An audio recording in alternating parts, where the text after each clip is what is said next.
नमस्कार विद्यार्थी मित्रांनो, आजच्या या व्हिडिओमध्ये आपण रेशो, प्रोपोर्शन अँड व्हेरिएशन म्हणजेच गुणोत्तर, प्रमाण आणि चलन या टॉपिकचा अभ्यास करणार आहोत। सर्वप्रथम आपण पाहूया की रेशो म्हणजे काय किंवा गुणोत्तर म्हणजे नेमकं काय। तर पाहूया, ratio is a relation obtain by comparing two quantities of the same kind. दोन सजातीय राशींची तुलनात्मक मांडणी म्हणजे रेशो। ज्या दोन गोष्टींची आपल्याला तुलना करायची आहे त्या दोन गोष्टी समान एककामध्ये असणं गरजेचं आहे। म्हणजे जर आपण सेकंद घेतले आणि दुसरे मिनिट असतील तर आपल्याला त्यांच्यामध्ये रेशो काढता येणार नाही, म्हणून आपल्याला सेकंद दोघं एकतर सेकंद करून घ्यावे लागतील किंवा दोन्ही ज्या राशी आहेत त्या आपल्याला मिनिट करून घ्याव्या लागतील। काही उदाहरणांच्या माध्यमातून आपण समजून घेऊया की रेशो म्हणजे काय, गुणोत्तर म्हणजे काय। तर पहा, find the ratio of 15 seconds to 2 minutes. आता या ठिकाणी दोन गोष्टी दिलेल्या आहेत, एक म्हणजे 15 सेकंड्स आणि दुसरा आहे 2 मिनिट्स। या दोघांचं आपल्याला काय काढायचं आहे तर रेशो काढायचा आहे। रेशो काढत असताना किंवा जे आपल्याला गुणोत्तर विचारलंय, गुणोत्तर काढताना हे जे दोघं दिलेले आहेत हे सारखे असायला पाहिजे, म्हणजे दोघंही सेम काइंड असावे किंवा सारखे सजातीय, दोन्ही जे आहेत त्या राशी सजातीय असाव्या। म्हणजे एका बाजूला सेकंद दिले आणि एका बाजूला मिनिट तर चालणार नाही, मग एकतर दोघांचं रूपांतर मिनिट मध्ये करावं लागेल किंवा दोन्ही ज्या राशी आहेत त्या आपल्याला सेकंदात लिहावे लागतील। मग हे 15 सेकंद आहेत, मी लिहून घेतो 15 सेकंद, आणि हे दुसरे जे आहेत 2 मिनिट याचं आपण रूपांतर करूया सेकंदामध्ये। म्हणजे एक मिनिट म्हणजे 60 सेकंद, तर 2 मिनिट म्हणजे 2 गुणिले 60 म्हणजेच 120 सेकंद। आता दोघही ज्या राशी आहेत त्या आपल्याला सेकंदामध्ये मिळालेल्या आहेत। मग यांचं गुणोत्तर कसं काढायचं किंवा आधी कोण लिहायला पाहिजे, नंतर आधी कोणती संख्या नंतर कोणती संख्या लिहावी यासाठी लक्षात ठेवा, इंग्रजीमध्ये 15 सेकंड्स टू जो असतो, 2 च्या नंतर जी राशी आपल्याला देतील, 2 च्या नंतर जे दिलेलं असेल ते आपण लिहायचंय छेदस्थानी म्हणजे डिनॉमिनेटरच्या प्लेसमध्ये, आणि न्यूमरेटर जिथे आहे तिथे आपण लिहायचं आहे जो त्याच्या आधी सांगितलेला आहे तो। म्हणजे या ठिकाणी येईल 15 वरती आणि जो दुसरा आहे तो आहे 120 किंवा 120 तो लिहायचा आपण खाली। मराठीमध्ये ऐका की 15 सेकंदाचे 2 मिनिटांशी हा जो या ठिकाणी आलेला शब्द आहे हा खूप महत्वाचा आहे। कोणाचं कोणाशी गुणोत्तर आपल्याला विचारलंय, ज्याच्याशी विचारलेलं असेल तो आपल्याला लिहायचा आहे छेदस्थानी। 15 सेकंदांचे 2 मिनिटांशी, म्हणजे 2 मिनिट आहेत ते कुठे लिहिले आपण सेकंदामध्ये, अर्थात 2 मिनिट जसेच्या तसे लिहित नाही आपण, 2 मिनिट पण सेकंद करून घेतले म्हणजे 120 सेकंद झाले। तर लक्षात ठेवायचं आहे कोणाचं कोणाशी गुणोत्तर विचारलं आहे, कारण याचं याच्याशी असलेलं गुणोत्तर आणि या 2 मिनिटाचं 15 सेकंदशी असलेलं गुणोत्तर वेगळं असणार आहे, त्या दोघांचंही उत्तर वेगवेगळं असेल। पाहूया काय होईल तर 15 × 15 आणि 15 × 8 = 120। जर आपण भाग दिला तर त्याचं उत्तर येईल 1/8। थोडक्यात हे आपल्याला 1/8 या पद्धतीने लिहिता येतं, 1:8 किंवा 1/8 या पद्धतीने याला आपण वाचायचं आहे, 1:8। आता हे दाखवण्यासाठी साइन आपण वापरणार आहोत, 2 टिंब द्यायचे आहेत आणि हे साइन आहे आपण गुणोत्तर किंवा रेशो दाखवण्यासाठी वापरणार आहोत। पुन्हा एकदा दुसरं एक उदाहरण लक्षात घ्या, त्यामध्ये काय दिसतं आपल्याला की what is the ratio of 500 gram to 3 kilogram. आता हा 500 ग्रॅम आहे आणि 2 नंतर जो येणार आहे तो आपण लिहिणार आहोत खाली। आधी मी लिहून घेतो वाटलं तर, वरती आहे 500 ग्रॅम आणि खाली येणार आहे 3 किलोग्रॅम। हे कसं ठरवलं आपण, कोण खाली लिहायचं आणि कोण वरती, तर 2 नंतर जी संख्या येणार आहे ती लिहायची आपण छेदस्थानी किंवा डिनॉमिनेटरच्या प्लेसमध्ये। मराठीत पहा, 500 ग्रॅमचे 3 किलोग्रॅमशी असलेलं, ज्या ठिकाणी आता 3 किलोग्रॅमशी म्हणजे तो लिहिला आपण खाली छेदस्थानी। आता पाहूया दोघांचं एकक सारखं नाही, मग आता सारखं एकक करावं लागेल। हा 500 जर ग्रॅम आहे तर आपल्याला हा 3 किलोग्रॅम हा सुद्धा ग्रॅम मध्ये लिहावं लागेल। 3 किलोग्रॅम म्हणजे 3000 ग्रॅम, कारण 1 किलोग्रॅम म्हणजे 1000 ग्रॅम, तर 3 किलोग्रॅम म्हणजे 3000 ग्रॅम।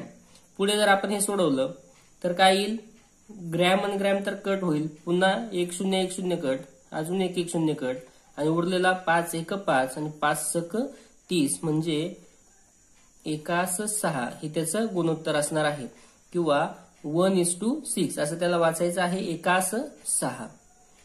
ज्या वेळेस आपण रेशो काढला तर त्या रेशोला कोणतंही एकक नसतं, म्हणजे तुम्ही 1:6 सेकंद किंवा 1:6 किलोग्रॅम असं त्याला म्हणायचं नाही, फक्त 1:6 असणार आहे तो, त्याला कोणतंही युनिट नसतं.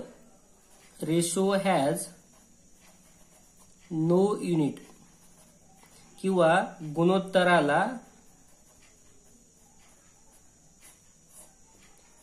एकक नसते. कोणतंच एकक आपण त्याला लिहिणार नाही, किलोग्रॅम नाही, सेकंद नाही, मीटर नाही, काहीच नाही. 1/6 म्हणा त्याला किंवा 1:6 किंवा 1:6 या पद्धतीने आपण त्याला वाचणार आहोत. या ठिकाणी काय काय गोष्टी लक्षात आलेल्या आहेत तर दोन गोष्टींचा एकमेकांशी भागाकार स्वरूपात जे आपण लिहितो ते म्हणजेच गुणोत्तर असतं. गुणोत्तर लिहिताना पहिली राशीचं दुसऱ्या राशीशी सांगितलंय तर 2 किंवा या ठिकाणी जो शी शब्द येतो 15 सेकंदांचे 2 मिनिटांशी, ज्या ठिकाणी शी शब्द आला तो लिहायचा आपण छेदस्थानी आणि दुसरी राशी आहे ती वरती लिहायची. यांना संक्षिप्त रूप द्यायचं आहे. भाग दिल्यानंतर आपल्याला जे उत्तर मिळेल ते म्हणजेच त्या दोघांचं गुणोत्तर असणार आहे.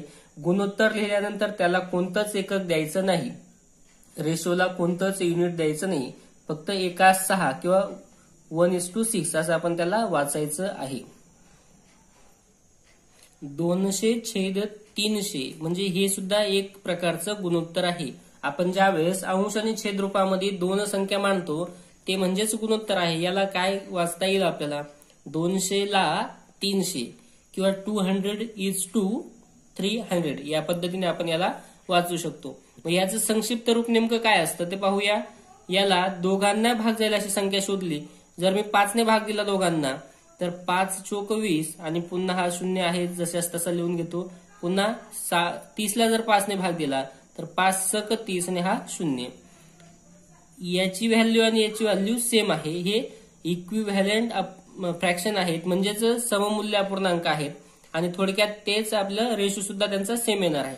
अजून काय करता येईल का, दोघांना भाग झाली अशी संख्या पाहू तर पुन्हा 5 ने भाग देतो. 5×48 आणि 12×5 म्हणजे 8/12 हे सुद्धा त्याच्याशी इक्विव्हॅलंट आहे. पुन्हा दोघांना भाग जाईल अशी संख्या आहे का तर 4 ने दोघांना भाग जाईल म्हणजे 4×2 8 आणि 4×3 12. या सगळ्यांचा अर्थ सारखाच आहे. म्हणजे रेशोमध्ये आपण दाखवताना त्याला 2:3 या पद्धतीने दाखवू शकतो किंवा 2:3 असं त्याला आपण वाचायचं आहे. यालाच इक्विव्हॅलंट रेशो किंवा सममूल्य असलेले गुणोत्तरे आहेत. या सगळ्यांचे जे मूल्य आहे ते समान आहे. If ABCD are 4 non-zero numbers such that A/2 is equal to C/D, then the numbers ABCD are in proportions. जर ABCD या 4 शून्येतर संख्या असतील, शून्य सोडून कोणत्याही शून्येतर संख्या असतील, A/B बरोबर C/D जर आपल्याला असं दिलं त्यांनी की A/B आणि C/D यांच्या किमती सारख्या आहेत तर अशा वेळेस आपण म्हणू शकतो की ह्या ABCD या संख्या ज्या आहेत या प्रमाणात आहेत. या संख्या ज्या आहेत या प्रमाणात आहेत. आता पाहूया, जर या 4 संख्या प्रमाणात असतील तर A ला आपण म्हणायचं आहे प्रथम पद किंवा फर्स्ट प्रपोर्शन, याला म्हणायचं आहे सेकंड, हा असणार आहे आपला थर्ड प्रपोर्शन आणि हा आहे फोर्थ प्रपोर्शन. ए आणि डी जर निरीक्षण केलं तर हा जो पहिला आहे हा आणि चौथा यांना दोघांना ए आणि डी यांना आपण द एक्स्ट्रीम्स किंवा अंत्यपदे असेही म्हणतो. या दोघांना आपण म्हणणार आहोत अंत्यपदे आणि जे हा पहिला आणि चौथा अंत्यपदे आणि हे जे दोन आहेत यांना म्हणायचं आपण मध्यमपदे किंवा द मीन्स. आता यांच्या संदर्भात आपल्याला काय म्हणता येईल पाहूया. जर A/B आपल्याला दिलंय आणि त्याच्याच सोबत आहे सी छेद डी, म्हणजे दोघांची जी व्हॅल्यू आहे ती सेम आहे, इक्वल आहे. तर अशा परिस्थितीत आपण काय लिहू शकतो, तर यांचं क्रॉस मल्टिप्लिकेशन हे सुद्धा सेम असणार आहे, म्हणजे A into D is equal to B into C, असं आपल्याला त्यावरून म्हणता येईल. थोडक्यात काय, तर पहिलं आणि चौथं पद म्हणजे आपण त्यांना अंत्यपद म्हणलं, तर याचा अर्थ अंत्यपदांचा गुणाकार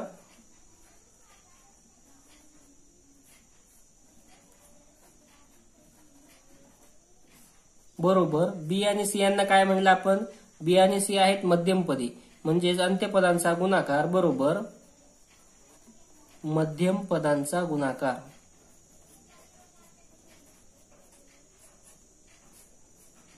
थोडक्यात सांगायचं झालं तर यालाच आपण म्हणू शकतो द प्रोडक्ट ऑफ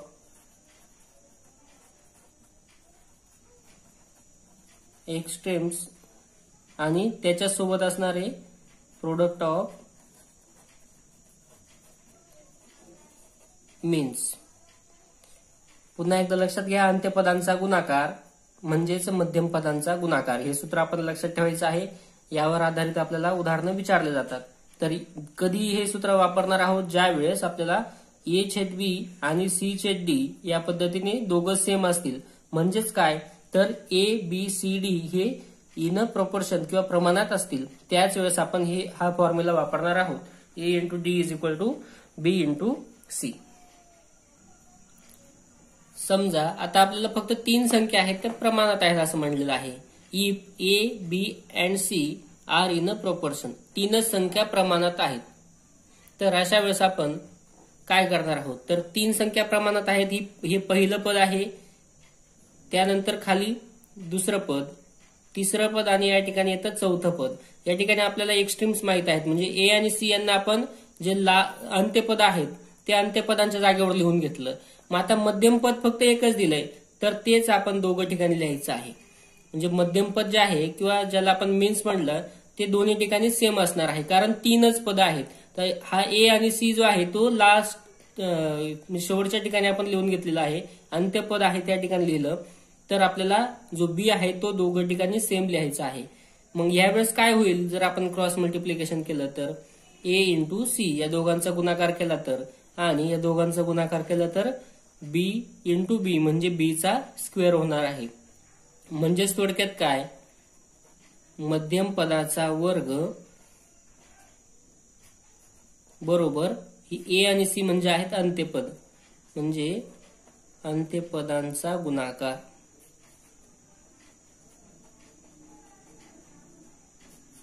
मध्यम पदाचा जो आहे तो स्क्वेअर किंवा वर्ग बरोबर अंत्यपदांचा गुणाकार, हे आपण याच्यावरून म्हणू शकतो. ज्यावेळेस फक्त 3 संख्या प्रमाणात आहेत असं दिलेलं असेल, जर ए बी सी हे प्रमाणात आहेत असं सांगितलं तर त्या प्रमाणाला परंपरित प्रमाण असा शब्द आहे, परंपरित प्रमाणात आहेत. मग त्यावेळेस आपण म्हणू शकतो की जर अंत्यपदांचा गुणाकार हा मध्यपदाच्या वर्गा एवढा येतो. का वर्गा एवढा, तर हे दोघं ठिकाणी सारखं आहे, म्हणजे बी गुणिले बी, त्याचं जर उत्तर काढलं तर येणार आहे बी चा स्क्वेअर किंवा बी चा वर्ग. गुणोत्तरांच्या संदर्भात अजून एक गोष्ट लक्षात घेऊया. जर 3 व्यक्तींचं वेगवेगळ्या ठिकाणी गुणोत्तर दिलेलं आहे, समजा ए आणि बी यांचं गुणोत्तर दिलेलं आहे आपल्याला 1:2, त्यानंतर दुसऱ्या ठिकाणी सांगितलेलं आहे बी आणि सी यांचं गुणोत्तर दिलेलं आहे 3:4, तर आपल्याला या तिघांचं परस्परांशी असलेलं गुणोत्तर काढायचं आहे. म्हणजे A is to B is to C हे आपल्याला काढायचं आहे. एचं बीशी, बीचं सीशी असलेलं गुणोत्तर किती. तर अशा वेळेस आपण काय करायचं आहे, ते तिघही या पद्धतीने लिहून घेऊ की जो 2 वेळा आलेला आहे ए बी, पुन्हा बी आणि सी, म्हणजे जो 2 वेळा आलेला आहे तो मध्यभागी लिहायचा, आणि जे दुसरे आहेत ते इकडं आजूबाजूला आपण लिहून घेतले. त्यानंतर ए आणि बी चं गुणोत्तर लिहितो 1:2. पुन्हा आता बी आणि सी चं गुणोत्तर लिहिणार आहे 3 आणि 4, मग बी च्या खाली 3 आणि इकडे लिहिला 4. आता आपण ज्या पद्धतीने गुणाकार किंवा बेरीज करतो, एक आडवी रेष ओढून घेतलेली आहे. काय करायचं आहे, तर या ठिकाणी मी ज्या पद्धतीने आता दाखवतोय त्या पद्धतीने आपण गुणाकार करून घ्यायचा आहे. म्हणजे 4 दुने 8 हा लिहायचा या ठिकाणी 4 दुने 8. नंतर मध्ये जे आहे त्यात मधला दोघांचा गुणाकार मध्यभागी लिहायचा आहे म्हणजे 3 दुने 6 आणि इकडे सुद्धा हा 3 1 3. आता जे आपल्याला गुणोत्तर मिळालंय हे गुणोत्तर तिघांचं सेम म्हणजे हे गुणोत्तर तिघांसाठी लागू असणार आहे. काही जणांना जर विचारलं एचं सी शी गुणोत्तर तर ते इथून लगेच लिहून घेता ए चा 1 आहे आणि सी चा 4 म्हणून एकाच 4 तसं चालत नाही. तर त्यासाठी आपल्याला आधी तिघांचंही एकमेकांशी गुणोत्तर ठरवावं लागेल आणि ते ठरवत असताना आपण जो 2 वेळा आलेला आहे तो मध्यभागी लिहा आणि इकडे ए आहे तिकडे सी. तर आता पहिल्या दोघांचं गुणोत्तर लिहून घेतलं नंतर दुसऱ्या दोघांचं लिहिलं आणि ह्या पद्धतीने आपण तिरकस गुणाकार करायचा आहे फक्त एकाच बाजूने 4 दुने 8 नंतर 3 1 3 आणि मध्यभागी दोघांचा गुणाकार म्हणजे 3 दुने 6. आता आपल्याला जर विचारलं ए चं सी शी असलेलं गुणोत्तर तर आपण सांगू शकतो 3 8. या पद्धतीने आपल्याला गुणोत्तर काढता येतील. In which of the following sets are the numbers in proportion. पुढील पैकी कोणत्या संख्यांचा गट प्रमाणात आहे. आता प्रमाणात असल्यानंतर आपल्याला माहित आहे जर आपण प्रमाणात असेल तर ए छेद बी बरोबर सी छेद डी असं असणार आहे. जर या संख्या प्रमाणात असतील तर पहिली संख्या छेद दुसरी संख्या यांचं जे गुणोत्तर येणार आहे तेच गुणोत्तर तिसरी संख्या छेद चौथी संख्या यांचं येणार आहे. तर पाहूया मग पहिल्या दोघांचं पाहतो 5 छेद 10 यांचं गुणोत्तर आलेलं आहे 1 2 5 1 5 5 दुने 10. दुसऱ्या दोघांचं पाहतो 15 छेद 20 यांचं गुणोत्तर आलंय 5 3 15 5 चोक 20. म्हणजे हे 1/2 आलं हे 3/4 आलं. तर मी म्हणू शकतो 1/2 आणि इकडे 3/4 हे इक्वल नाहीत म्हणून या ज्या संख्या आहेत या प्रोपोर्शन मध्ये नाहीत किंवा या ज्या संख्या आहेत या प्रमाणात नाहीत असं आपण म्हणू शकतो. पुढचा जो गट आहे त्याच्याबद्दल पाहूया. तर त्याच पद्धतीने शोधायचं आहे. पहिल्या दोघांचं गुणोत्तर काढू 5 1 5 5 चोक 20 आणि दुसऱ्या दोघांचं गुणोत्तर काढू 20 छेद 100 20 1 20 आणि 20 पंचे 100. आता ह्या ठिकाणी सुद्धा गुणोत्तर जे आहे ते पहिल्याचं आलं 1/4 या पहिल्या दोघांचं आणि दुसऱ्या दोघांचं गुणोत्तर काढलं तर ते आलं 1/5. हे सुद्धा सेम नाहीत इक्वल नाहीत म्हणून ह्या ज्या संख्या आहेत या प्रमाणात नाहीत असं आपण म्हणू शकतो. पुढचं आहे पहा 5 छेद 10 हे गुणोत्तर काढून पाहू आपण. तर 5 1 5 5 दुने 10. त्यानंतर दुसऱ्या दोन संख्यांचं गुणोत्तर काढू 10 छेद 20 हे आलेलं आहे 10 1 10 10 दुने 20. आता जर आपण पाहिलं तर पहिलं गुणोत्तर 1/2 आणि दुसरं सुद्धा 1/2 आलंय. तर आपण म्हणू शकतो की म्हणजे दोघं साईडचे जे आहेत गुणोत्तर हे समान आहेत म्हणून या ज्या संख्या आहेत या प्रमाणात आहेत किंवा या संख्या ज्या आहेत या इन प्रोपोर्शन आहेत असं आपण म्हणू शकतो. हे शेवटचं चेक करण्याची गरज नाही परंतु तरी पाहून घ्या. पहिल्या दोघांचा आणि दुसऱ्या दोघांचं गुणोत्तर 10 छेद 20 याचे येईल 1/2. दोघं संख्यांना समान संख्येने आपण भाग दिला तर 10 1/2 आलं. 30 छेद 40 यालाही तेच करायचं 0 0 कट म्हणजे 3/4. 1/2 आलं पहिल्याचं आणि दुसऱ्या दोघांचं गुणोत्तर आहे 3/4. तर हे सारखं नाही किंवा इक्वल नाही म्हणून या ज्या संख्या आहेत या प्रोपोर्शन मध्ये नाहीत किंवा प्रमाणात नाहीत असं आपण म्हणू शकतो. पुढचा प्रश्न पाहूया. What is the ratio of 340 centimetre to 51 metre in its lowest form. 340 सेमीचे 51 मीटरशी असलेलं गुणोत्तर किती. आता सर्वप्रथम आपल्याला ज्या दोन गोष्टींचं गुणोत्तर विचारलेलं आहे त्या दोघही एकाच एककात आहेत का हे आपल्याला चेक करावं लागेल. जर आपण पाहिलं तर 340 हा सेमी आहे आणि 51 जो आहे हा मीटर आहे म्हणजे हे दोघही सेम नाहीत. मग आधी आपल्याला या दोघांना सेम करावं लागेल आणि त्यानंतरच आपण त्यांचं गुणोत्तर ठरवणार आहोत. दुसरी गोष्ट आपण वरती कोणती गोष्ट लिहायची आणि छेदस्थानी कोणती गोष्ट लिहायची आहे. तर 340 सेमीचे 51 मीटरशी म्हणजेच आपण 51 जो आहे तो आपला येणार आहे छेदस्थानी किंवा 2 शब्द पाहायचा आहे. 340 सेमी ratio of 340 centimetre to 51 metre, म्हणून आपण 51 जो आहे तो खाली येईल, परंतु तो मीटर आहे. आधी आपल्याला त्यांना दोघांना इक्वल करून घ्यावं लागणार आहे, एकक त्यांचं सेम करून घेऊ. मग 340 सेमी आहे तसाच 340 सेमी, आणि जो दुसरा आहे 51 मीटर त्याचं सेमी करायचं आहे. 1 मीटर बरोबर 100 सेमी, म्हणून 51 मीटर म्हणजे गुणिले 51 करावं लागेल, तर 5100 सेमी. आता आपण या दोघांचंही गुणोत्तर ठरवू शकतो. तर पाहूया, वरती लिहिणार आहोत आपण 340 आणि छेदस्थानी आहे 5100 सेमी. आता दोघंही सेमी आहेत. काय होईल पाहूया. सेमी तर दोघांचा निघून जाईल, कारण दोघं ठिकाणी आहे. पुन्हा 1 1 0 गेला दोघांचा. नंतर दोघांना भाग जाईल अशी संख्या शोधली तर 17 दुने 34, 17 त्रिक 51 हा 0.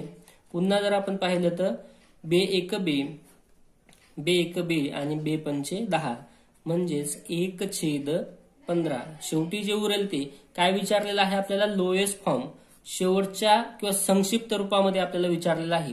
याच्यानंतर भाग जाऊ शकत नाही, म्हणून हे आपण लिहू शकतो 1/15 किंवा 1:15.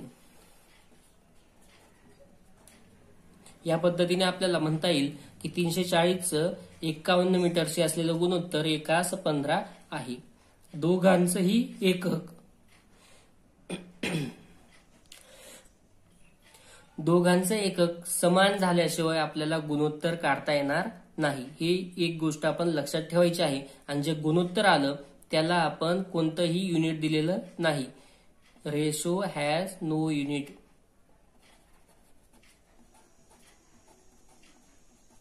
गुणोत्तराला कोणतंही एकक नसते, लक्षात घ्या. पुढचा प्रश्न पाहूया. पुढचा प्रश्न, what is the ratio of 1.5 year to 4.5 months. 1.5 वर्षाचे 4.5 महिन्यांशी असलेलं गुणोत्तर काढा. आता या ठिकाणी जर पाहिलं तर वर्ष आहे, तर दुसऱ्या ठिकाणी दिलेली राशी जी आहे ते महिने आहेत, म्हणून आधी आपल्याला या दोघांना सेम करून घ्यावं लागेल. दोघांची ही जी राशी आहे ती समान करावी लागेल. एकतर वर्षांचं महिने करा किंवा महिन्यांचं वर्ष करा, दोघही गोष्टी चालतात. मग आता या ठिकाणी आपण वर्षाचे महिने करू. मग आता 1 वर्ष म्हणजे 12 महिने आणि हे अर्ध वर्ष म्हणजे 6 महिने, म्हणजे 1.5 वर्षाचे आपल्याला किती महिने लिहिता येतील, तर 1 वर्षाचे 12 आणि अर्ध्या वर्षाचे 6 असे आपण लिहिणार आहोत 18 महिने. आणि जे दुसरी राशी आहे आपली ती 4.5 महिने. 4.5 आपण 4.5 या पद्धतीने लिहू शकतो. आता आपण दशांश अपूर्णांकांमध्ये पाहिलंय की 4.5 म्हणजे 4.5 महिने. तर पुढे पाहूया, कोणाचं कोणाशी गुणोत्तर सांगितलेलं आहे, तर 1.5 वर्षाचं 4.5 महिन्यांशी, म्हणून मला जे आहे ते महिने खाली लिहावे लागणार आहेत. महिने खाली, आणि जे आपल्याला दिलेले वर्ष होते ते झालेत आता 18 महिने, ते लिहूया वरती. आता काय होईल पाहूया. दोन्ही ठिकाणी आपल्याला महिने महिने शब्द आहे, म्हणजे कट झालेला आहे. दुसरी गोष्ट, उरलेलं आहे 18/4.5. मग जर आपल्याला 4.5चा भाग देता येत नसेल किंवा पाढा म्हणता येत नाही, मग आपण अशा वेळेस काय करायचं, ते याचं दशांशचिन्ह कट करायचं किंवा दशांशचिन्ह काढून टाकण्यासाठी मला या 4.5ला 10 ने गुणावं लागेल, म्हणजेच मी अंशाला सुद्धा 10 ने गुणेल. मग वरती झालेला आहे 180 आणि छेदस्थानी झालेला आहे आता 45. तर हा भाग आपल्याला देता येईल. तर दोघं संख्यांना भाग जाईल अशी संख्या 9 ने आपण दोघांना भाग देऊ. 9×5 45, 9 दुने 18 आणि हा 0. उरलेला आहे 20/5.